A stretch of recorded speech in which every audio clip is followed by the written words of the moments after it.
A delegation will arrive in Banjul tomorrow at 10 a.m. from New York, where he was among world leaders attending the 68th United Nations General Assembly. All those expected to welcome the president and delegation are expected to be at the airport at least 30 minutes before arrival. Consequently, Operation Clean the Nation, slated for tomorrow, Saturday, 28 September, is postponed.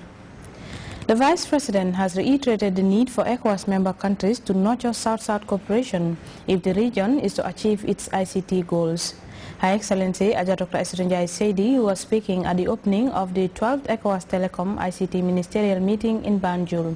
The meeting, as Asiru Bajansar reports, is to, among other issues, look into ways of enhancing the development of information communication technology among ECOWAS member countries. Development into their own hands, with the common goal of achieving the desired goals ECOWAS member states set for themselves, particularly in the areas of telecommunication and ICT, is the brain behind this meeting. The 12th ECOWAS Telecom and ICT Ministerial Meeting, which was preceded by the expert meeting organized under the theme Bridging Regional ICT Divide and further consolidating the ICT aspirations of member countries through a series of measures, notably the proposed termination of taxes on incoming calls to make ECOWAS region a key player amongst the global ICT fraternity.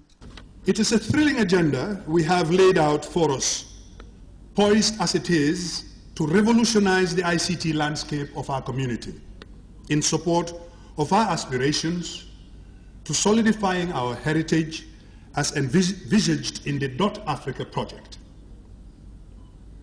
As the first in Africa, .Africa is important to us in its potential service to the specific needs. The ministerial meeting, which was preceded by the expert meeting, is expected to consider the report and recommendation of the expert meeting, which, according to officials, look into issues such as the implementation status of the ECOWAS 2011 to 2015 strategic plan for the telecom ICT sector, the impact of the termination of taxes on incoming calls within member countries, as well as discuss the draft regulation for access to the submarine cable and adopt the digital terrestrial television transmission standard. The ICT sector, and in particularly the mobile communication sector, has a positive impact on economical and social development. It's generated significant economic benefit, effects such as creating jobs and increasing productivity, and deliver considerable social benefits. As we work every day to build a knowledge society where each ECOWAS citizen will be able to access, use, create and share information, we should recognize that infrastructure alone is not enough to lead us to sustainable development.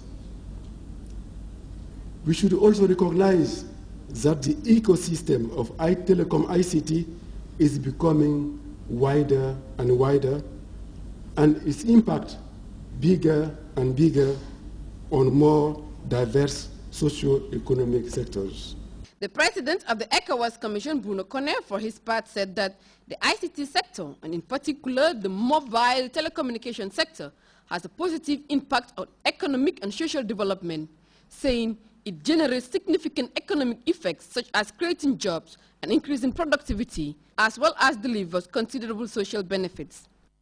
The Gambia, according to the Vice President, Her Excellency Madam Esitunjai Seidi, has taken significant strides in the development of the ICT sector, cognizant of the crucial role ICT plays in national development.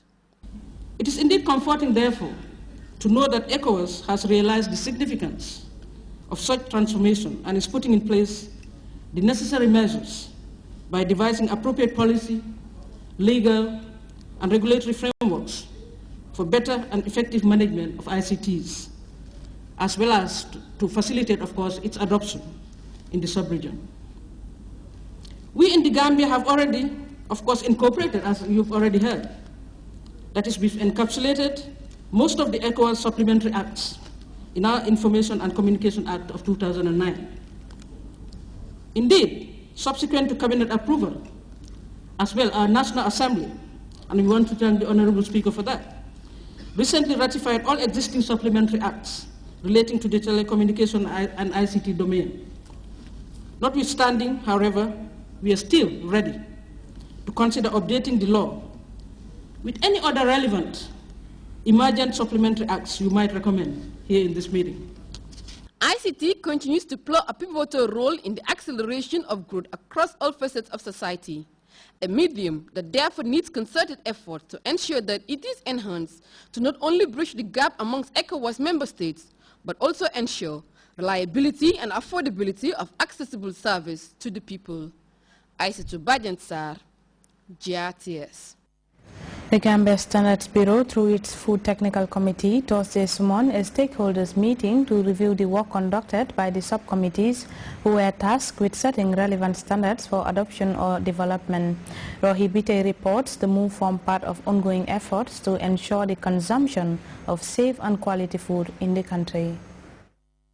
Among the bodies established to ensure food safety and quality in the country by setting international recognized standards for not only locally consumed foods but also exported and imported ones. It is born out of the cross-cutting nature of food safety issues both within and outside the country. In working towards the availability of safe food for the Gambian population, this convergence is geared towards reviewing and endorsing the work conducted by the subcommittees who were tasked to work on the relevant standards for adoption and development in the three priority groups focusing on key areas like cashew, sesame and groundnut, rice, salt, smoked fish and packaging, poultry products, beef and mutton. The standards do have specific procedures whose introduction is credited for many changes in the food production sector. The Deputy Director of NANA, Malang Fofana, dilated on the need for safe food consumption, since the consumption of unsafe food is blamed for the introduction of many incommunicable diseases. The review of those standards targeting key areas is one of the steps being championed by the authorities to ensure quality food production and consumption in the country. Setting standards alone might not be enough to ensure food quality and safety. The task now lies in the hands of this bureau with its stakeholders to sensitize food processors and importers for the implementation of what is seen as a laudable initiative. Rohi Bite, Grts News.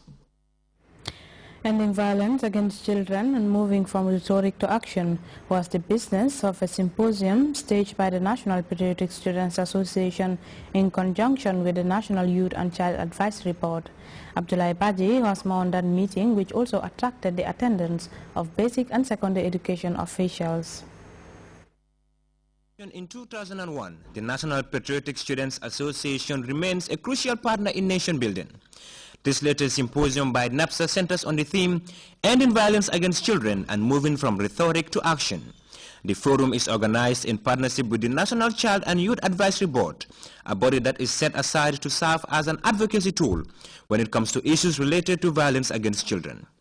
NAPSA's chairperson set in motion the deliberations, among them violence meted out to children in educational institutions. Vis-a-vis to the team, there are lessons it draws for us to learn from. Firstly, it indicates that violence against children do exist in our communities and school settings. And secondly, we should move from only talking about it, but stopping it. It is no news that all stakeholders in the cause of the welfare of children in our school system has inherent in their respective policy pronouncements. The Ministry of Basic and Secondary Education has a crucial role to play, especially in creating the conducive learning environment. Mariama Chow cited major steps taken by her ministry in promoting quality and relevant education. The government, through the ministry, is making all efforts to be at par with the rest of the world in terms of developing the education system and meeting our commitments in education. As such, related international conventions are respected and taken on board in our attempts in doing so. The ministry has the opportunity to take stock of the sector on 2 occasions for the past 10 years. This process was the backbone of the preparation of the National Education Policy 2004-2015 and its recently reviewed and revised version, as well as the National Sector Strategic Plan 2014-2022. Education authorities also reported that a comprehensive code of professional conduct